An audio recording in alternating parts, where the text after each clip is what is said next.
Меня видно? Да. Все хорошо.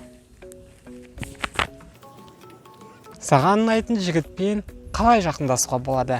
Жетамал. Менің есімім Санжар Айдар. Түркия елінен, жерорта теңізінен жалынды сәлем. Каналыма қош келдіңдер. Бұл жерде мен сендерге жақсы жігітті қайдан тауып, онымен ұзақ әрі бақытты әрі қатынасты қалай құруға болатындығын айтып беретін боламын. Саған бір жігіт ұнап қалды делік, солай сен онымен кездесуге бардың. Барлығы саған қатты ұнап, қызық нәрселер туралы сөйлестіңдер. Бірақ кездесуде сен бір түрлі ұялып, жігітке ашыла алмадың. Саған күлумен өзіңді емін-еркін ұстаудың өзі қиын болып кетті. Себебі сен өзіңе бір маска киіп, араларыңда бір кедергінің бар екенін сезесің. Ал өз құрбыларыңмен уақыт өткізсең болды, емін еркін болып, бар дауыспен ха-ха-ха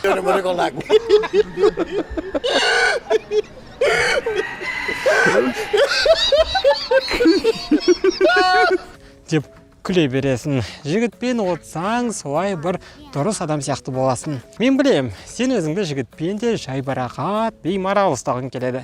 Бірақ әлі де болмай жатыр. Бүгінгі видеода мен тура осы жайлы сөйлесіп, жігітпен қалай жақындасуға болатындығын талқылап, жаңағы ойлардың барлығы кетіп қалу үшін не істеу керек екендігін айтатын боламын. Дайынсың ба? Онда кеттік.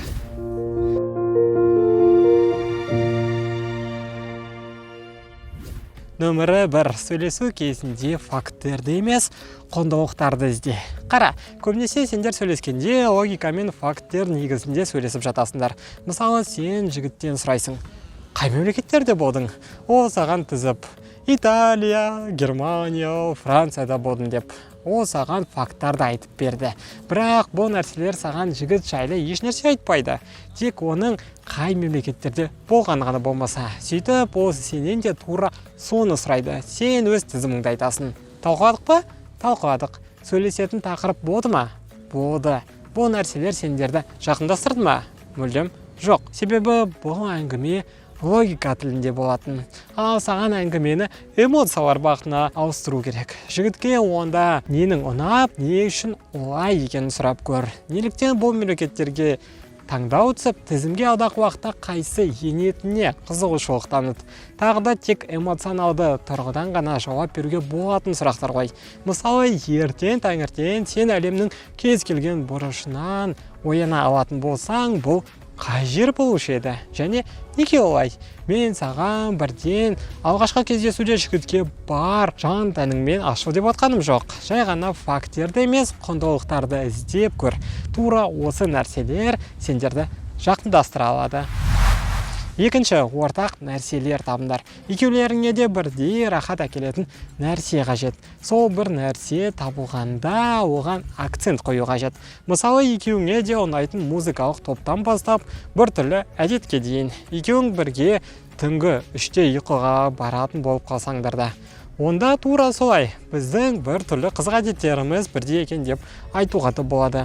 Осындай бір шеттен ойға қонымсыз нәрселер екеуіңді біріктіреді. Және сенің осы жердегі мақсатың осындай нәрселерді байқап қалсаң, оны бірден жігітке баяндап беру. Сол кезде ол ұқсас нәрселердің шынымен көп екендігін байқап, саған көңіл аудара бастайды. Үшінші, бір-бірлеріңді түрлі нәрселерге үйретіңдер. Барлығымызда бір ерекше таланттар мен қабілеттер бар. Және неге олармен жігітпен бірге бөліспеске? Ол қиярды тез кесе алу, немесе батпырақ жібере алу болса да, жаңа нәрсені меңгеру өте жақсы жақындастырады. Тағы да мысалға сен ағылшын, өзбек, тәжік тілдерін білсең де, жігітке үйрету үшін арнайы сабақтар ұйымдастырып баста. Тек осының барлығы қызық әрі көңілді мәнерде болуы керек. Оған жақсы оқитын болсаң, онда саған шоколад беремін деп айт. Кейін оған үй жұмысын беріп, оны тексеретін айтсаң болады. Қалай жасайды екен? Ал жігіт болса өз кезегінде сені тартуға үйретіп, немесе сен гимнаст болсаң, оны шпагатқа үйретуге болады. Жалпы түсінікті болды деген ойдамын. Жаңа нәрсе өте жақсы біріктіреді.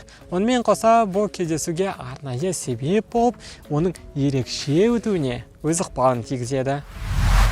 Төртінші, бір қызық әрі көңілді нәрсемен айналысыңдар. Егер сендердің кездесулерің көбіне жаяу серуендеумен, кафедегі көрісумен шектеліп жатып, сендерге өздеріңді көңілді әрі еркін ұстауға қиын болып жатса, онда бастапқыдан ақ көңілді іс-әрекетке көшіңдер. Мысалы, бірге көңіл көтеретін ойындар ойнап, беттеріңдегі бір серьезный болып қалған кейіпті көрсететін маскаларды уақытша болсын шешетін нәрсе болсын. Сөйтіп, сендер тек салмақты бола бермей, көңілді де бола алатындарыңды байқай бастайсыңдар. Ең қарапайым нәрсе бұл бірге комедия көріп. Күрделірек вариант ретінде бұл мысал ретінде қызық ойын ойнау. Жеңіл көрінді ма? Бұл жұмыс жасайды. Нөмір 5. Бір команда болыңдар. Тағы да жақындасуға деген бір себеп бұл ортақ мәселе ойлап табу. Мысалы, квест бөлмелер. Ал сендерге одан шығу үшін бір-бірлермен сөйлесіп отыру қажет болады. Осындай жағдайда қалай жақындаспайсыңдар? Себебі сендерге қиын жағдайда бір-бірлеріңе үміттену керек болады. 6. Сендерге уақыт керек. Шынымен жақын адам болу үшін 1-2 күннің жеткіліксіз екендігін ұмытпағайсың. Сендер бір-бірлеріңе үйренісу керек боласыңдар. Ал ол үшін уақыт керек. Біртіндеп қадам-қадаммен сендердің салмақтылық кедергілерің жойылатын болады.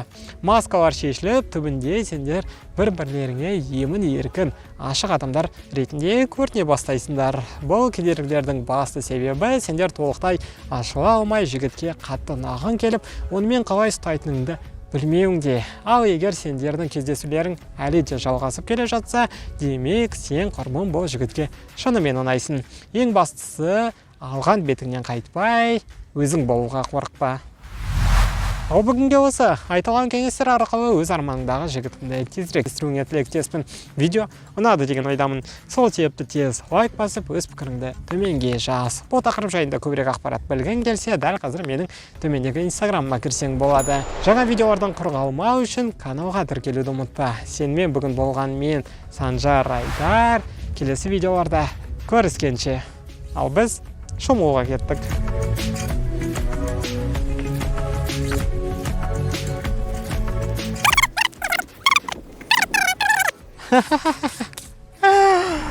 Все. Паузу.